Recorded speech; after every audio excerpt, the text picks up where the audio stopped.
Bayanan da ke fitowa daga wasu sassa na Najeriya na nuna cewa 'yan bindiga na zafafa kai hare-hare ga jama'a musamman a wasu yankuna na arewa maso yammacin Najeriya.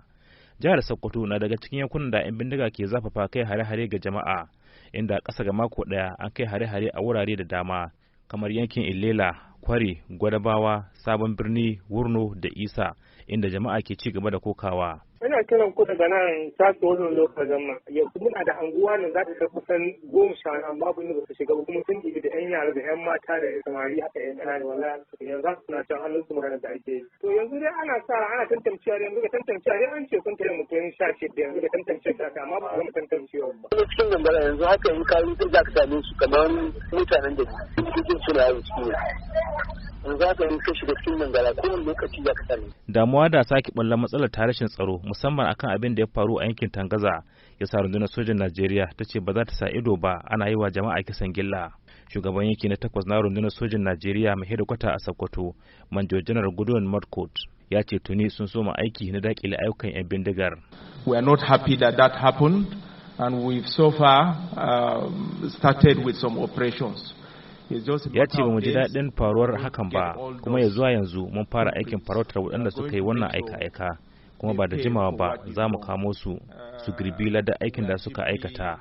Hakika mun ji ciwo gaya akan faruwar wannan abu, inda muke da iko na magance aukuwarsa. Gwamnan Sokoto Ahmad Aliyu Sokoto ya ce gwamnatinsa shirye take ta bayar da cikakken goyon baya ga rundunar ta sojin Najeriya. My government will give you the maximum support.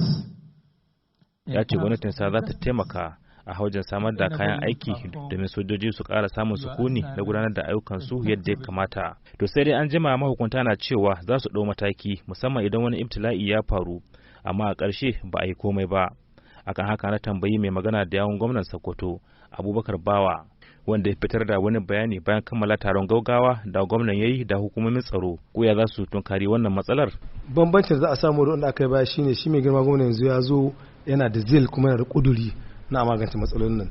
Da gaskiya abin da aka gano a tattauna da aka yi shine yanzu waɗannan jami'an tsaron da aka zuba suna kara kai na ya kuke inda waɗannan matsalolin suke, an gano wajen wata ni 5 ba a basu alawas zuwa motocin su kansu da aka aiki da su ma suna da matsala.